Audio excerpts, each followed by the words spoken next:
Okay, good morning, everyone. I'm Alan Barrett, the Director of the ESRI, and it's a great pleasure to welcome you, everybody, to this morning's webinar, where we're seeing the launch of a new study, Early Childhood Education and Care in Ireland and Northern Ireland.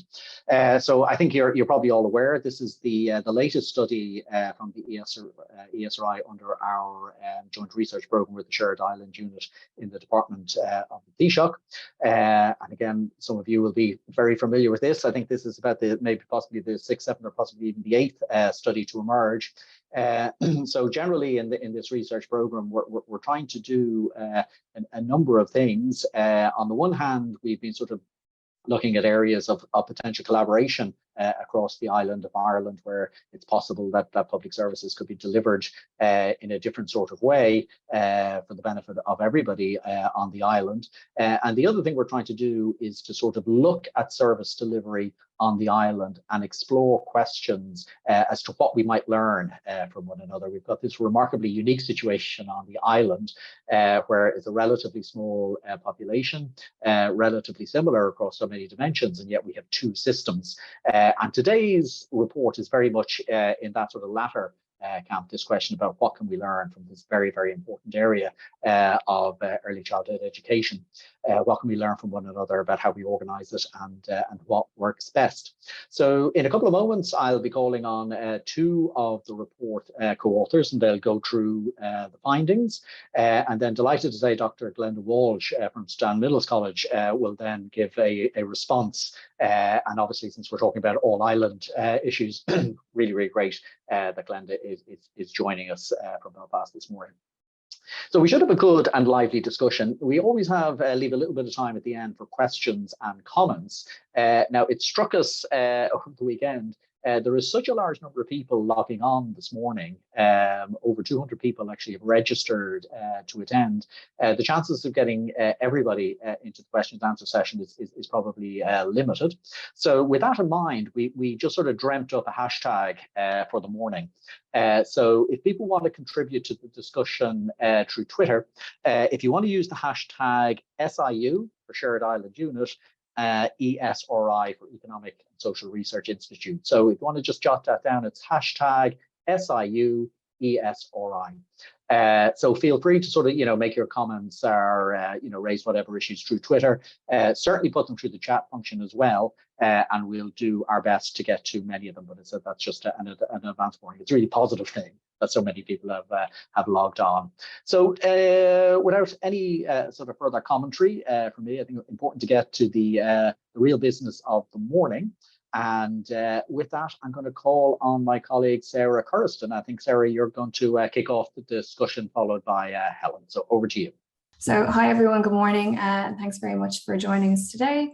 So my name is Sarah Kirsten, and along with my co-authors, Helen Russell, Fran McGinnity, and Emer Smith, we're delighted to have you here today for the launch of this report, Early Childhood Education and Care in Ireland and Northern Ireland. We'd also like to extend a very warm thank you to our funder, the Shared Island Unit of the Department of the Taoiseach, for this research programme and this piece of research. So just by way of context for the report, there's already a very strong body of evidence which has highlighted early childhood as a key developmental stage. And generally this is considered as the period between 0 to 4 years. So this is a critically important time in terms of children's cognitive, social, linguistic, and emotional development. And early childhood education and care, it really plays an important role in supporting the development of these skills. So we already know that early childhood education and care that's of high quality, this can benefit later outcomes in life. And this includes things like school performance, employment, and health as well. So the benefits of early years provision, they're obviously not just limited to children themselves. So childcare, it also enables parental employment, and this in turn can raise household income and buffer against poverty. So for this reason, it's very important that the early years sector works for children, but that it also works for parents too. And within this report, we take a high-level view of the early years systems, both in Ireland and Northern Ireland. And some of the key questions that we cover within the report and within today's presentation are how did the key features of early years policy compare in Ireland and Northern Ireland? What are the main challenges in both systems and what solutions have been applied? How does participation in early years differ between Ireland and Northern Ireland? What is the scale of social inequality in child outcomes among preschool children in both jurisdictions? And are there any opportunities for learning and collaboration? So to examine the two systems, we use a variety of methods, and these included a desk-based analysis of policy of early years in both jurisdictions. We also undertook a series of interviews with high-level stakeholders from Ireland and Northern Ireland. And quantitatively, we examined participation in early years. We also analysed outcomes for children using data from the Growing Up in Ireland survey and the Millennium Cohort survey as well. So firstly, we'll begin with an overview of some of the key policy documents that are in place in Ireland and Northern Ireland. And alongside this, we present reflections from stakeholders as to the strengths of these policies and also where some existing challenges continue to persist. So as I mentioned, stakeholder views were captured through interviews and also through an online consultation event. And the stakeholders for this research, they included those who were involved in policymaking, advocacy, curricular development, oversight, practitioner support and development, and also from academia as well. And we conducted interviews with 19 participants in total, and these were analysed using thematic analysis. In addition to this, we held an online consultation event. This was in July 2022. And this was an opportunity to gather a wide range of views on policy and provision within the two systems. So this is something that we'll explore now. So in terms of access and provision, a mix of public and private providers implement the preschool programs for both systems.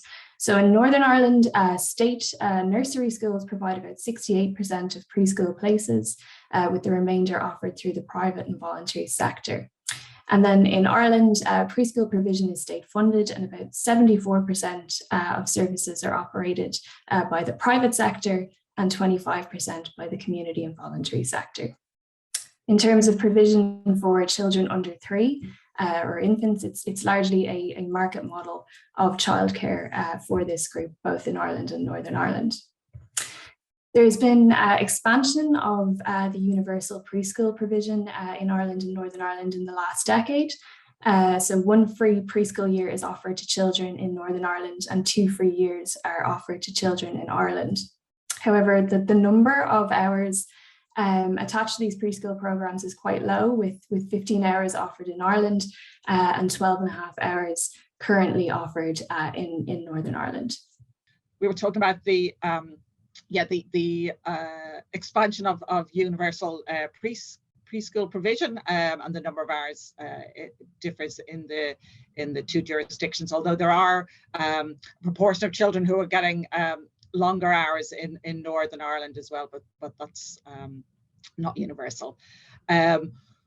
We also look in the study, you just use some of the OECD figures on the costs to parents, and both Ireland and the UK. So for in these figures, Northern Ireland isn't separated out, but that both countries appear amongst the highest costs especially for dual worker families. Although recent changes have increased support for low-income families. So in Ireland, that's the National Childcare Scheme. In Northern Ireland, those subsidies come through the universal credit and the tax system. And this just highlights here the costs for 2 children in full-time care. This is in 2019. So you can see here the UK and Ireland are here amongst the highest costs in terms of median full-time earnings for women.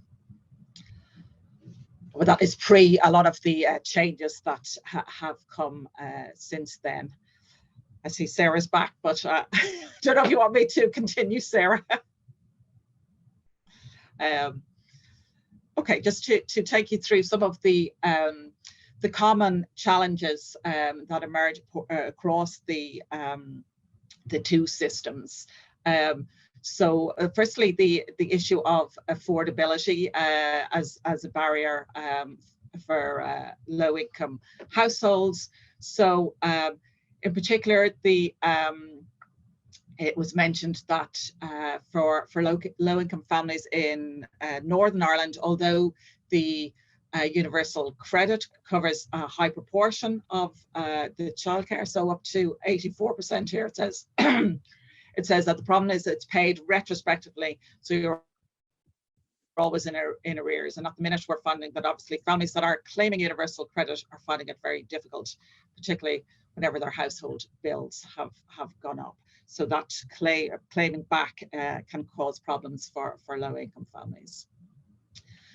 There are also common challenges around availability of places, and this is particularly for children under the age of 3, so the 0 to 2.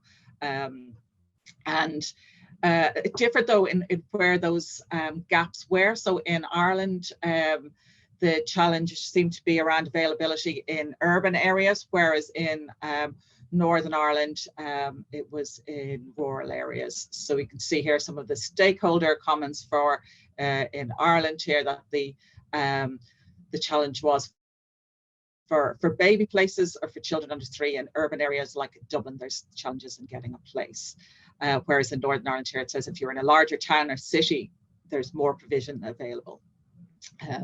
But it's the rural areas that suffer.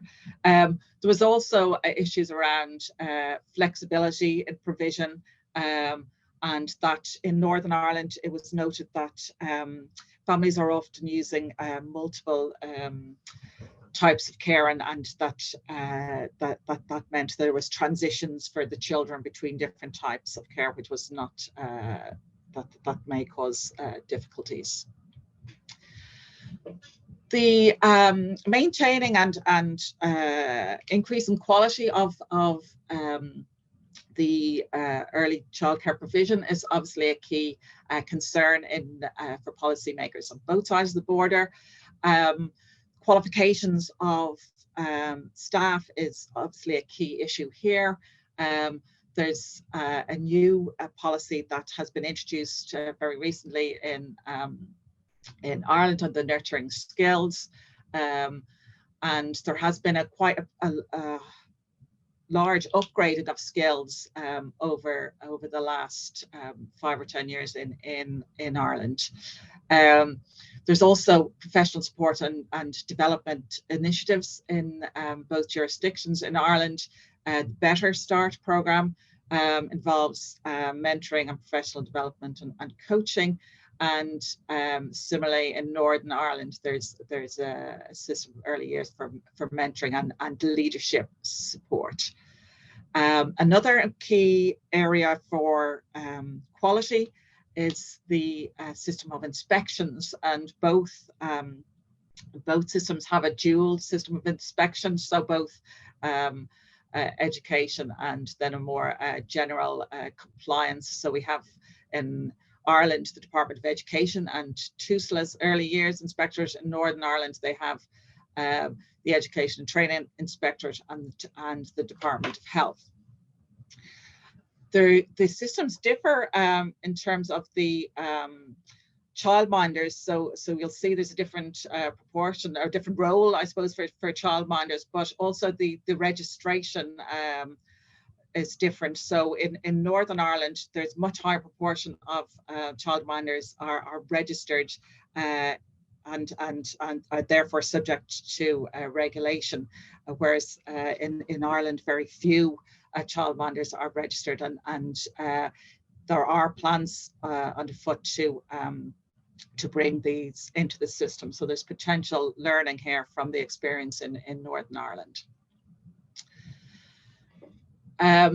A further issue around, I suppose, quality and staffing that affects both both systems is around pay and conditions of the workforce, and the stakeholders in both sides of the border said there was issues around, retaining staff and having a low rate of pay relative to qualification levels. So you see the quote here saying the retention of staff has become a massive issue for the providers. That's in Ireland.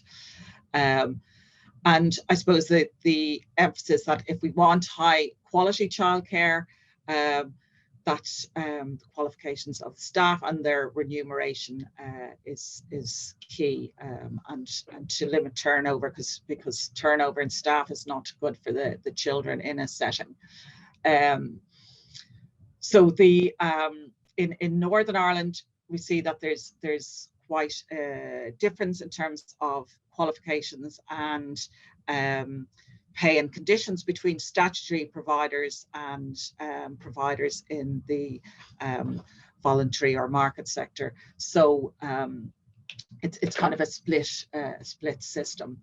In Ireland, there has been there's a very recent initiatives here now, the new core funding model, which has just been introduced in 2022, and the employment regulation orders, which have introduced new minimum rates of pay within the childcare sector in Ireland. Although there were still issues around those rates of pay, and for some of the groups, the levels set, the minimum levels set, are still below the levels of the national living wage as it currently stands. So yes, these quotes here also speak to the qualifications of staff. So as I mentioned, there's has been a strong push towards having a graduate level of graduate-led workforce, and as I mentioned, that there's this two-tier system in the north, where the staff in the public statutory providers have much higher qualifications. So you can see here in Ireland, the commitment to have a 50% of the workforce as graduates by 2028. And there's already been a lot of progress on that. Similarly, they mentioned here some of the CPD programs that are underway to upskill the current workforce. So not just in terms of initial training, but staff that are already in the sector. So in Northern Ireland, you can see here our statutory nursery schools are being taught by teachers who are receiving this teacher's salary. And then in the voluntary private sector, they're not receiving anywhere near the same salary. So equality, of course, across the board isn't there. So there's quite wide differences within the system. The two systems also differ in terms of the targeted supports for disadvantaged groups. Obviously, this is a key policy concern for policymakers on both sides of the border. And we look in the report at different groups, so children from ethnic minorities, children from low socioeconomic backgrounds, and children with special educational needs. In terms of minority groups, there's evidence of lower take-up, although we have a very high take-up overall of the free preschool years. Over 90% overall, close to 94, 95% are taking up those preschool places, but there's lower take up amongst traveller children and Roma children. In Northern Ireland, the stakeholders identified the Toy Box programme for traveller or Roma children, and this was seen as a good model for inclusion.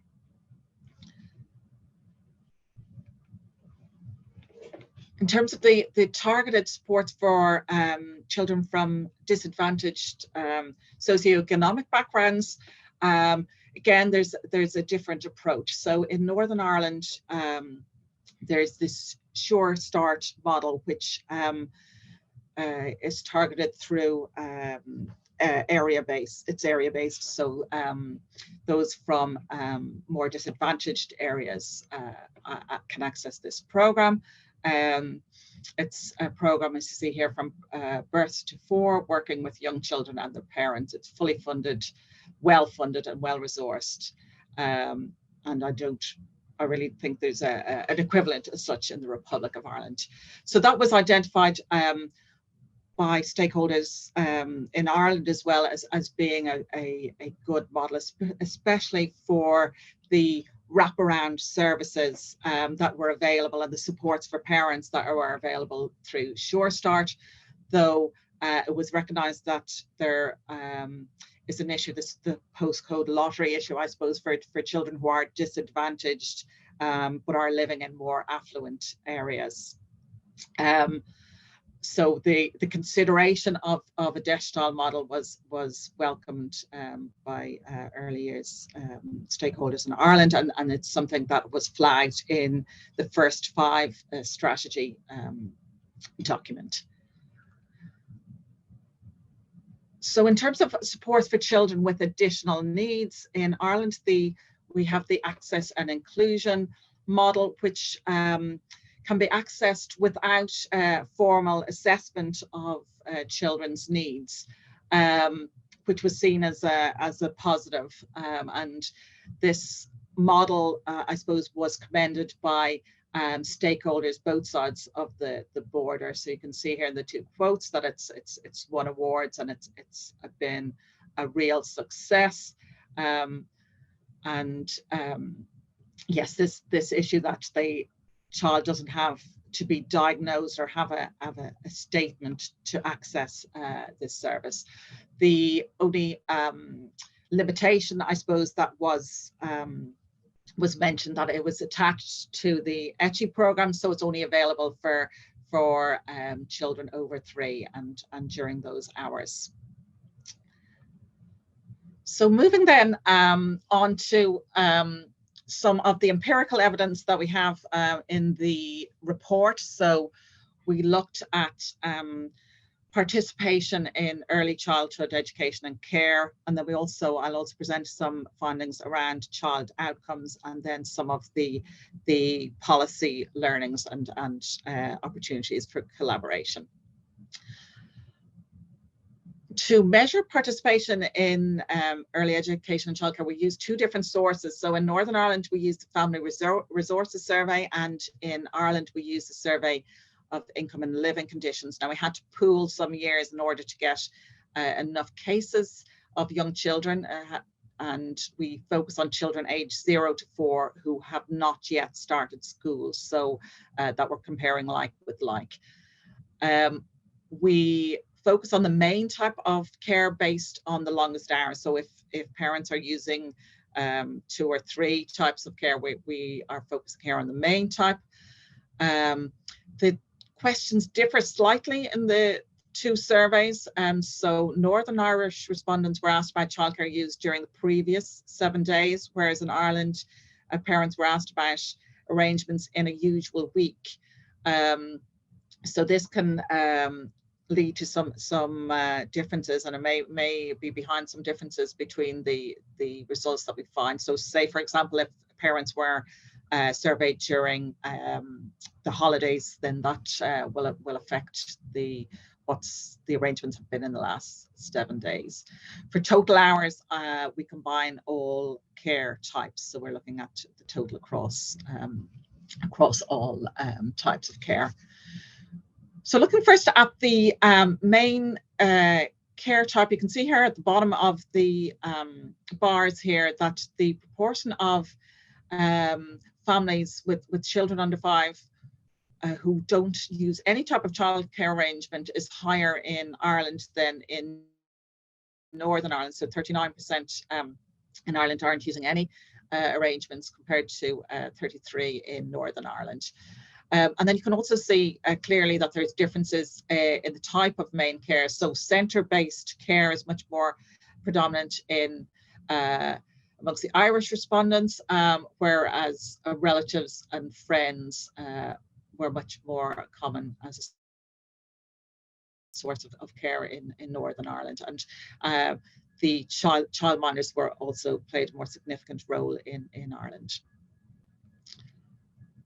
The average hours of care also differed across Ireland and Northern Ireland. So the average was 26 hours in Ireland and 16 hours in Northern Ireland. This is the total across all types when it was added together.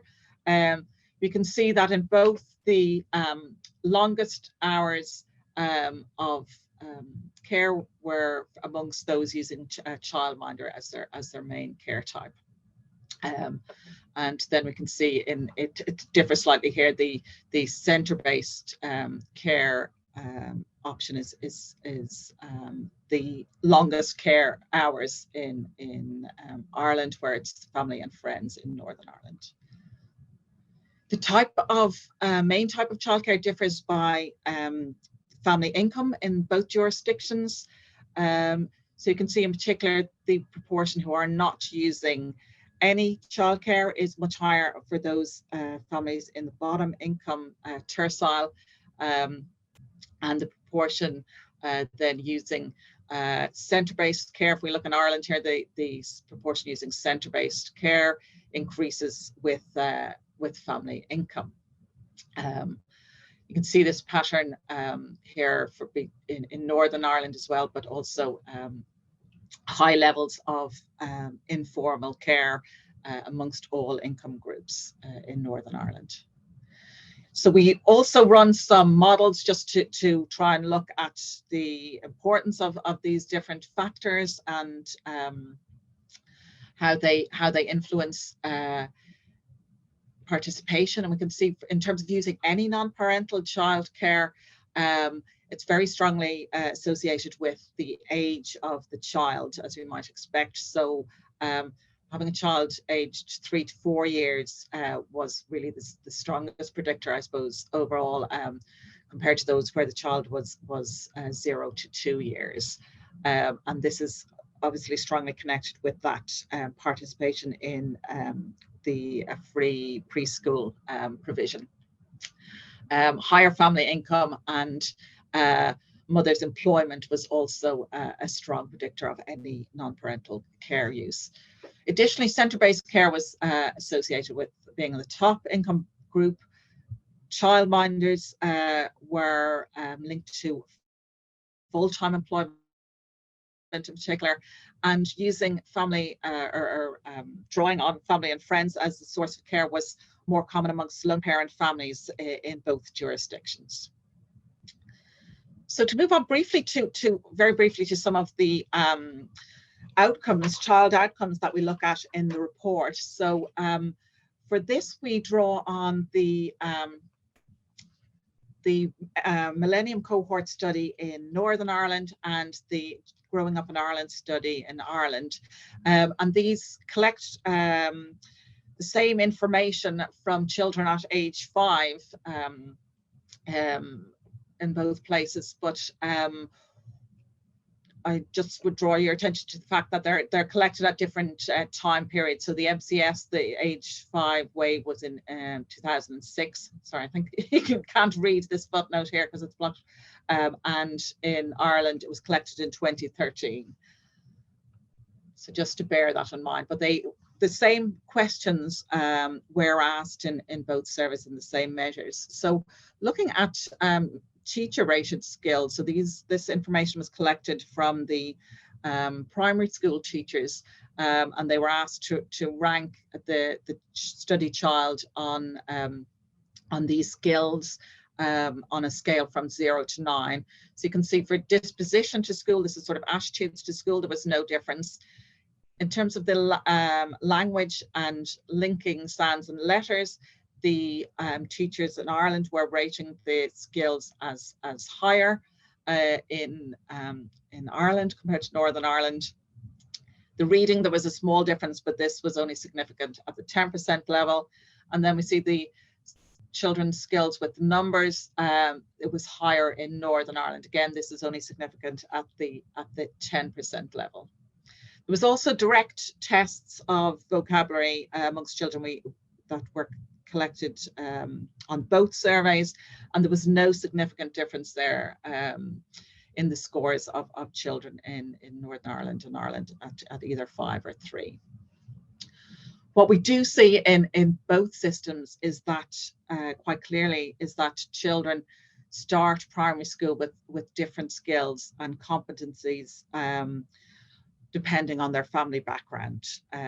So they're starting from a different basis. But the dimensions that matter vary between Ireland and Northern Ireland, and they vary across the different outcomes that we look at. So sometimes it's that the income matters more, sometimes it's maternal education, but it's not systematic.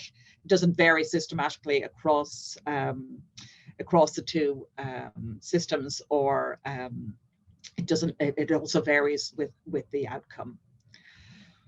What is also clear, though, is that differences in cognitive skills at age 5 are actually influenced by earlier differences at age 3. And I think that underlines how important early development is for children's later outcomes. So finally, going on to collaboration, North and South, and policy learnings. So there were some good examples of collaboration already between policymakers and providers, North and South, particularly the British Irish Council. There was an early years subgroup. There was also good practice between the inspectorates, that there was cross-border shadowing that was happening before COVID, and also good examples of informal contact and information sharing, particularly during the COVID crisis, that was seen as extremely valuable. There was also recognition, excuse me, by stakeholders of possibilities for mutual mutual learnings.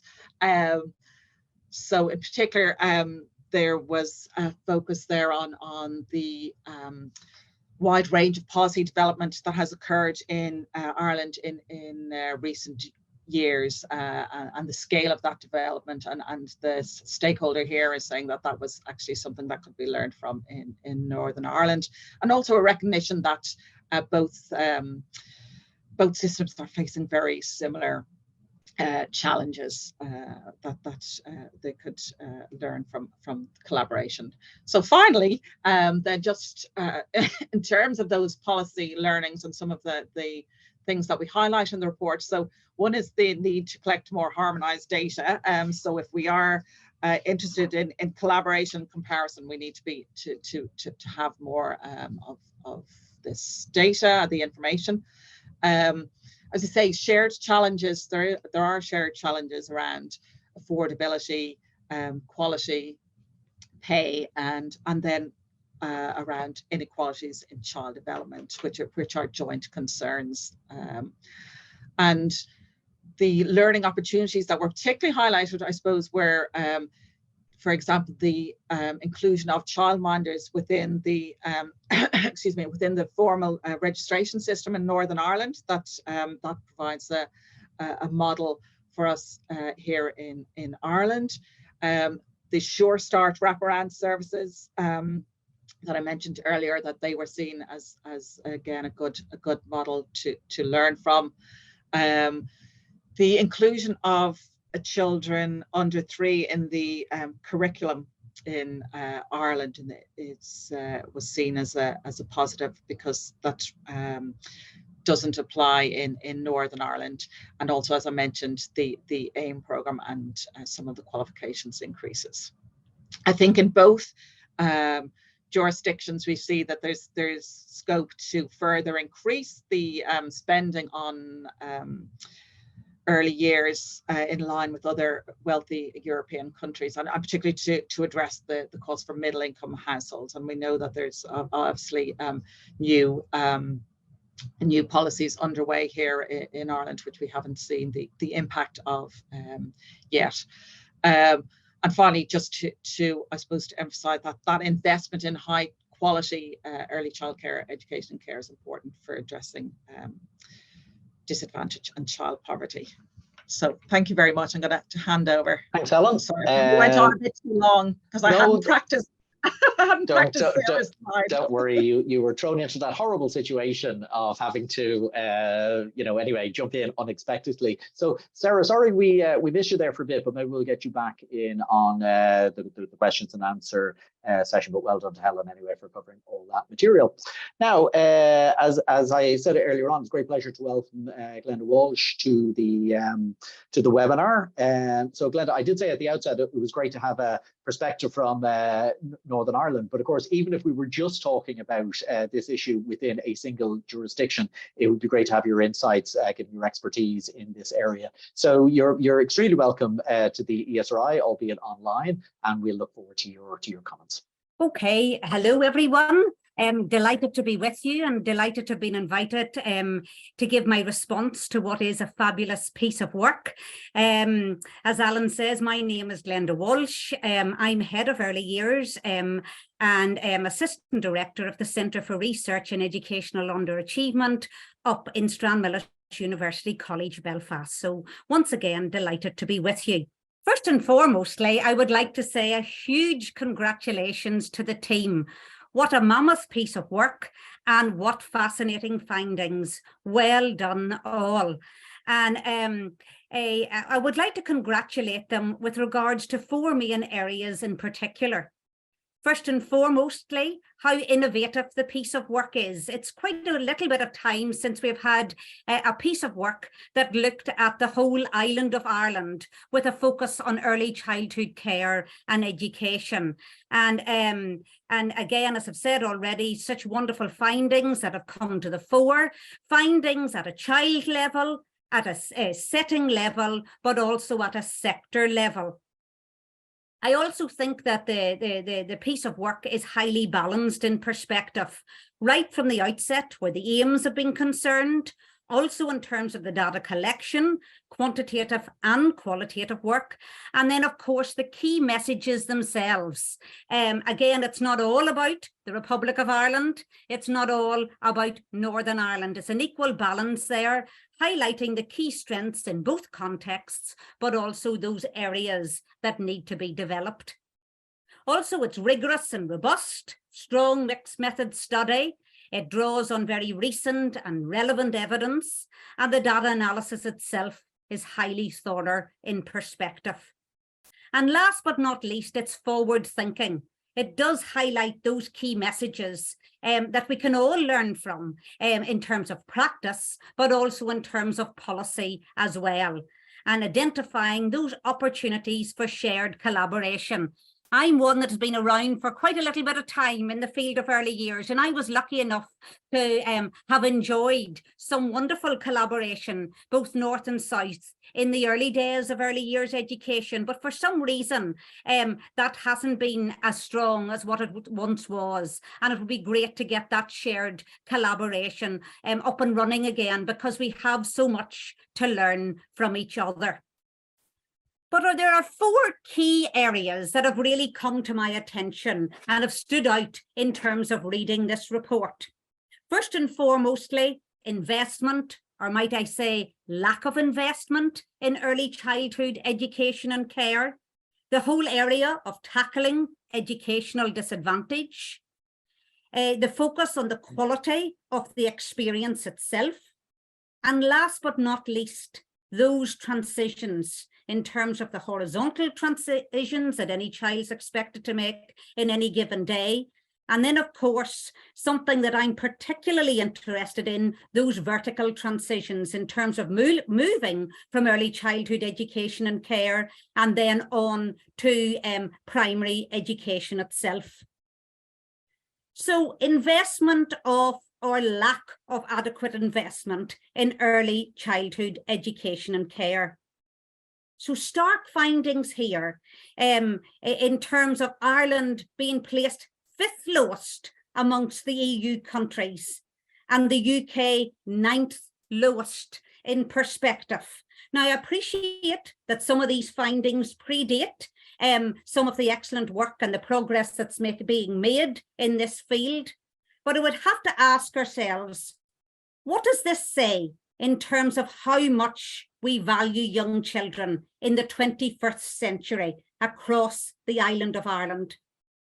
We know what the evidence is saying. The evidence has been telling us time and time again, right from the 1960s in the High Scope study, about the impact that early childhood education and care and quality early childhood education and care has on children, has on families, has on the economy, and has on the wider society. But yet, Ireland is 5th lowest among the EU countries and the UK 9th lowest.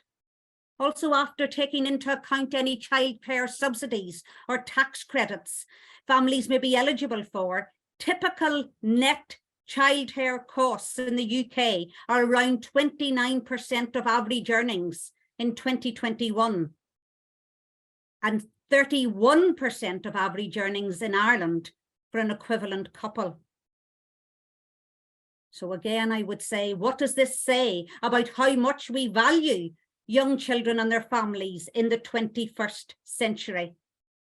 And it's certainly time to take action and move beyond the rhetoric to the reality to ensure that we are investing appropriately in early childhood education and care. Then those deep-rooted educational disadvantage. Our analysis of data from growing up in Ireland and the Millennium Cohort Study demonstrates that inequalities in cognitive outcomes can already be present at 3 years of age. And when we look at what the Republic of Ireland, what Northern Ireland is actually investing in those 0 to 3-year-olds and their families, the findings are quite stark and dismal. The United Nations Convention on the Rights of the Child clearly makes it clear in that sense that all young learners have the right to high quality, equitable, accessible and inclusive education. Early childhood care and education settings can't do it all on their own. We need to invest in supporting those vulnerable families right from conception. That's what the evidence is clearly telling us. And even stakeholder, I think it was an Irish stakeholder in this report clearly stated that early childhood services have to start to act as family supports. And again, they can't do that if they're only available and only open for a few hours in the morning in that respect. We need to have an integrated system of early childhood care and education, and we need it properly funded. It's time to move beyond the rhetoric and make all of this become a reality. The quality of early childhood education and care. And it's the mantra in so many governments about high quality, affordable early childhood education care. But what does that say in Northern Ireland? We have a persistent split system of statutory, relatively well-paid qualified early years teachers and less qualified voluntary private sector childcare workers on poor pay, doing the same job, but for much less money. In Ireland, there's been significant staff qualification upgrading in recent years, yes, and we have to congratulate the Irish government on doing that, but yet low pay and poor working conditions in the sector mean high staff turnover and recruitment difficulties.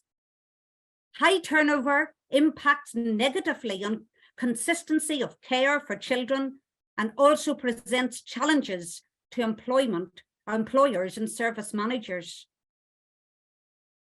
So as Archer and Merrick make it clear, it's not just about providing more early childhood care and education settings, it's ensuring high quality that matters. And to ensure high quality, we need a high quality workforce in terms of it being well qualified and fully resourced. It's not possible to provide high quality services needed in a modern society with poorly paid, undervalued, and in some cases low qualified staff in a market driven society. Truly investing in the early years workforce really does matter. And then effective management of transitions. So a child has to make a number, in some cases, of horizontal transitions in any given day, which really, to me, does not support the needs of the child by any means, nor their families. And we really need to have provision whereby, you know, the children are supported. There's evidence to suggest that those transitions can be really challenging for a child. So a child moving from a childminder or a relative, then into the setting, then back to a childminder or to a relative or on to after school care. All of those require an awful lot on the part of the young child, him or herself. Staff changes, environment changes. We need to be working towards a system of wrap-around provision. And then children leave early learning and childcare with very small ratios, 1 to 11 children, play-based, whole child-led curriculum, quite a lot of freedoms. And then they start school, and it could be 1 to 29 children in the classroom. It's not play-based necessarily.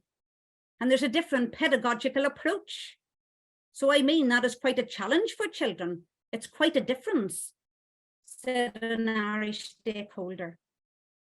So those vertical transitions, children moving from a warm, nurturing, playful, early childhood setting into a primary setting, which becomes all about competition, results, data. And sometimes then as a result, the whole play goes out of the window. And evidence tells us that we need to have that continuity, building on what comes before in an early years setting, and ensuring that our children in the early years of primary school enjoy those playful pedagogies that afford caring and nurturing relationships, playful pedagogies that ensure a fun yet challenging learning experience, and playful pedagogies that ensure playful yet skillful interactions. That's what the evidence tells us that works best for our youngest children in the early years of primary school.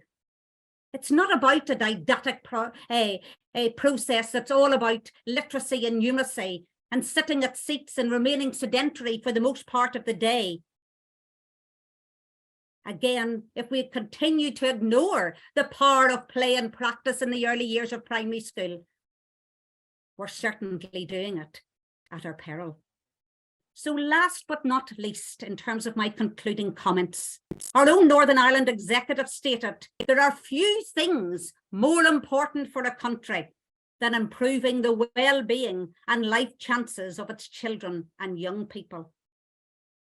Well, I would say to our Northern Ireland executive, whatever exists of it in Northern Ireland, it's time to put your money where your mouth is and ensure that children are at the heart of our society. The time is right, therefore, for all involved in early years education and care, families, early years educators, practicing teachers, academics and policy makers to be key actors in ensuring that our children are placed right at the heart of our society, whether it be north or south. Surely our youngest children and their families deserve it. Thank you. Great, and thank you so much, Glenda, Fascinating insights, I have to say, and clearly delivered with passion, which is always appreciated. So listen, we've a few minutes left for questions. So again, if people want to submit questions through the Q&A function, we'll try and get to some, although obviously we're a bit squeezed. And then I'll just remind people that if they want to use the hashtag SIU ESRI, they can share comments online as well. So look, a couple of questions have come in already, and there's one that I think may have been answered by Sarah in a written form, but I think it'd be good to actually have just a quick discussion about it. And it was Paula Walsh has raised this question, and it's essentially around the using terms like early childhood education and childcare interchangeably. And I'm really sort of summarizing Paula's point now. But I think the essence of the point is, are we sort of, mixing concepts here when we talk about early childhood education on the one hand and childcare on the other? And an opportunity for the authors just to comment on whether or not those terms are being used interchangeably, or whether there are very, very different things going on in those different subcomponents. So I'm not sure who wants to jump in and have a go at that one. Shall I come in first there? I think sure.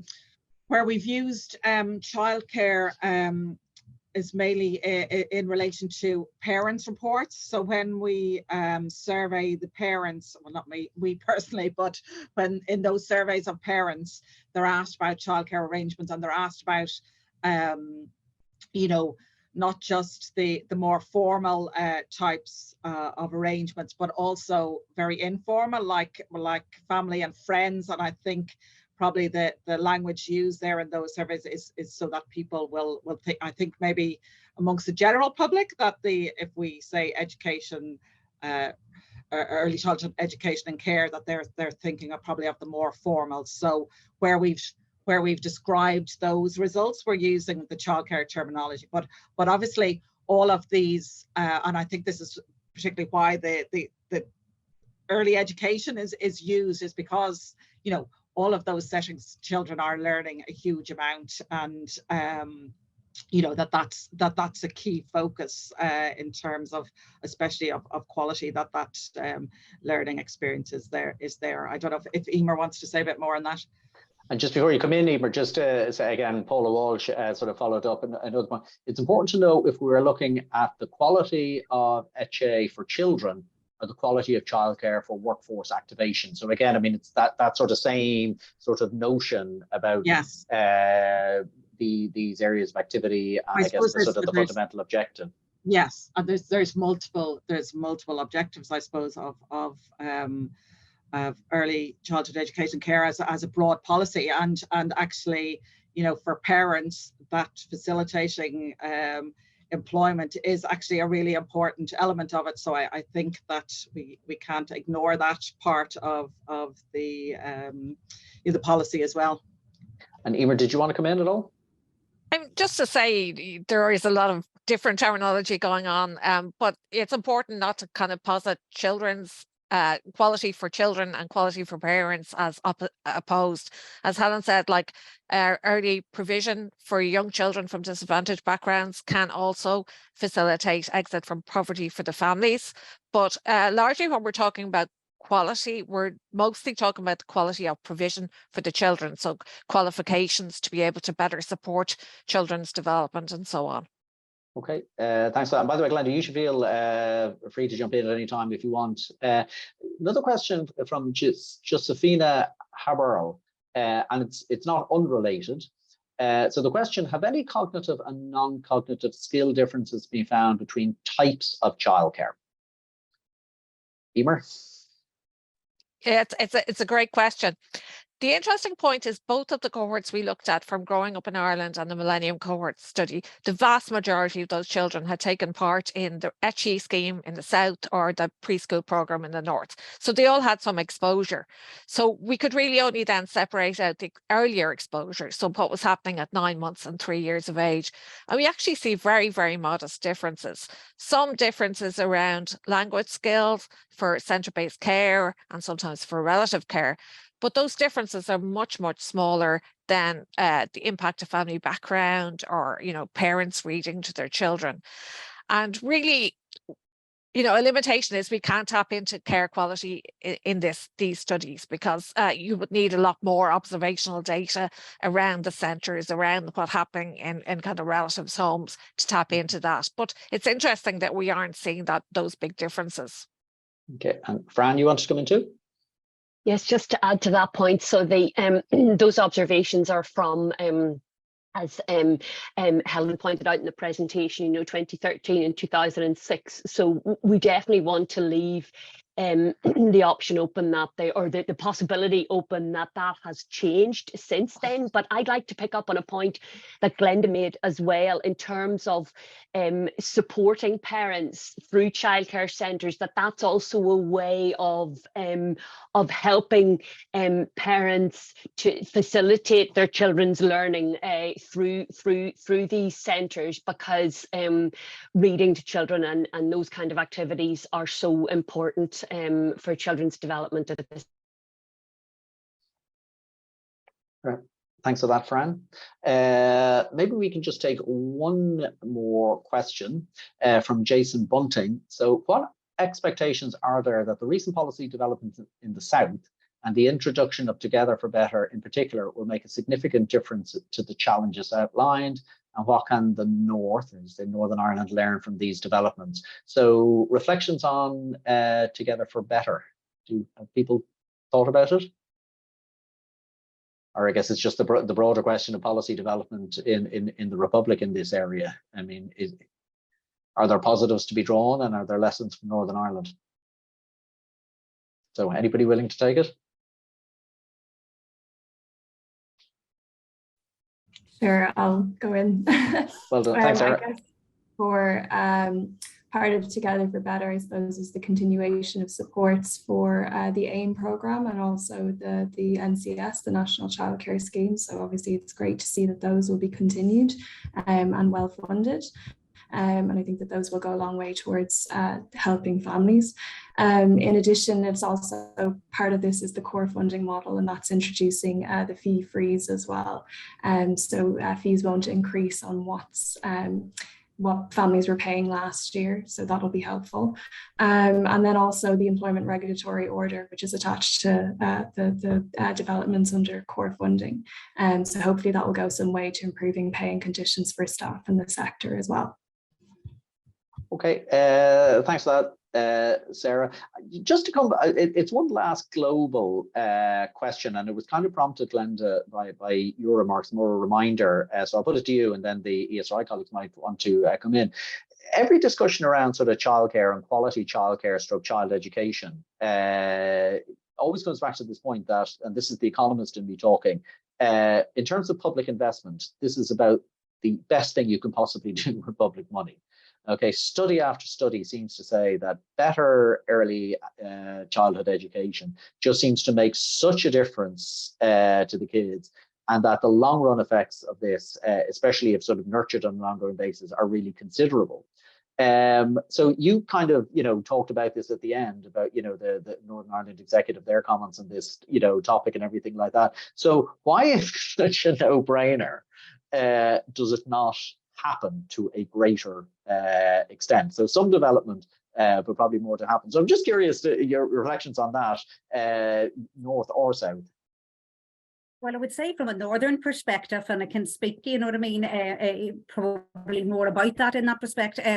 It's not without trying. You know what I mean? There have been a number of us that have been trying to move forward on this for quite a number of years, and there is progress being made. There's no doubt about that, and we have to celebrate that. But at the same time, I do think for us, it probably has been investment in other areas, unfortunately. Things like the Troubles, perhaps in the North, has certainly held us back in terms of, investing money where it should be invested in that perspective. And so, perhaps perhaps it's only recently then that we can focus our energies in this field, I would argue. So, but you know, I think it's across the globe in that sense, you know what I mean? Unfortunately, other things seem to get in the way and monies are put elsewhere. And it's only like in our Scandinavian countries, and you know what I mean, that realistically, we can really see the good work that's being done there. And another country that's being held up as a great example at present is Estonia, and the wonderful work that's going on there. And yes, taxes are high there. I appreciate that. But as a mother who had 3 boys, yes, they're moving to the other end of things now, but I remember well those days whereby you were trying to juggle full-time employment and likewise looking after 3 boys. And I do feel really quite concerned that you know, that it's mentioned in the report about the middle income households are particularly affected here. And it's important, if we want our mothers back into employment again, that we invest in early childhood education and care, not just for that perspective, but it is important. And they have to start, you know what I mean, our policymakers do have to start listening and to what the evidence is telling them. And the time is ripe. Progress has been made in the Republic of Ireland. Great progress has been made there. We're making progress in Northern Ireland as well. So let's use this report as a way to keep moving forward and ensure, as I said before, that the rhetoric about what should be done finally does become a reality across the whole of Ireland itself. Yeah, very good. Thanks for that. So Fran, I think you had your hand up, so you're going to have the honour of the last word. Yes, so I think just related to that point and picking up what Glenda said, I mean, starting from a low base, it is true that there has been significant policy momentum now in Ireland. Some might say overdue, but it's you know, it's change across the board is being attempted. It's subsidies introduced more recently, particularly for low income parents, but it's also, you know, a workforce development plan. So there is a sense that change is afoot, and I think you know, we'll have to wait and see. It's too early to say, but it is you know, major policy change and major investment. So I think it could be a very interesting case for Northern Ireland to see the results of that recent investment and changes, and whether there's something can be learned, because the challenges are very similar in both systems.